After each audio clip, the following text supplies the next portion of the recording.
Hello my dear students, last lecture में हमने देखा न्यूटन्स लॉ ऑफ ग्रेविटेशन और उसी से रिलेटेड हम जेई मेंस में आए हुए क्वेश्चंस आज कर रहे हैं। ओके, हमारे पास में अगर हम न्यूटन्स लॉ ऑफ मोशन की बात करें तो न्यूटन्स लॉ ऑफ मोशन क्या होता है उसको हम थोड़ा सा कॉन्सेप्ट को ध्यान से समझ लेते हैं।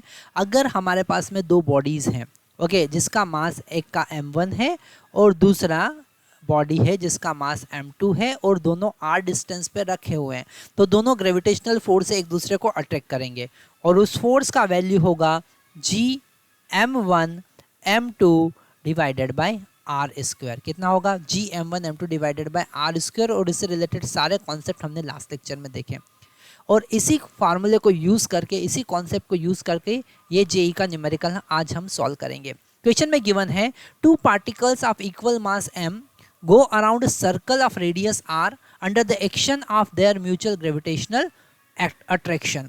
Speed of each particle with respect to their center of mass. Okay, तो यहाँ पर हमारे पास में r रेडियस का एक सर्कल है, r रेडियस का एक सर्कल है और यहाँ पर एक पार्टिकल है m और वो इस सर्कुलर पाथ पे रोटेट कर रहा है। क्यों रोटेट कर रहा है? क्योंकि उसके पास में gravitational force as a centripetal force काम कर रहा है और ग्रेविटेशनल फोर्स कहाँ से मिल रहा है? एक दूसरे पार्टिकल से जिसका मास m है। और दोनों के बीच का डिस्टेंस अब कितना हो जाएगा? अगर ये अपोजिट, एक दूसरे के अपोजिट रखे हुए हैं तो यहाँ पर दोनों के बीच का डिस्टेंस हो जाएगा 2r।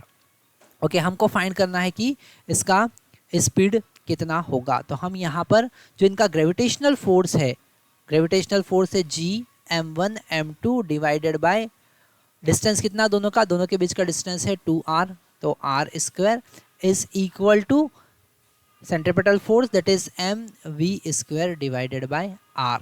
ओके, इसको हम आगे सॉल्व करेंगे तो एक m, चूंकि दोनों m इक्वल है तो एक m यहाँ पर m इंटू m का एक m कैंसिल हो जाएगा।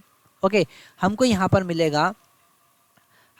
मिलेगा gm divided by 4r square is equal to v square divided by r. एक आर भी यहाँ से कैंसिल हो जाएगा। ओके, तो v का वैल्यू हमको मिलेगा v is equal to root G M divided by 4r और यही करेक्ट आंसर होगा। ओके, तो आप देख सकते हैं कि जेई में ग्रेविटेशनल लॉ से, Newton's universal law of gravitation से रिलेटेड जो न्यूमेरिकल आते हैं वो ज़्यादा इतने टिपिकल नहीं होते हैं।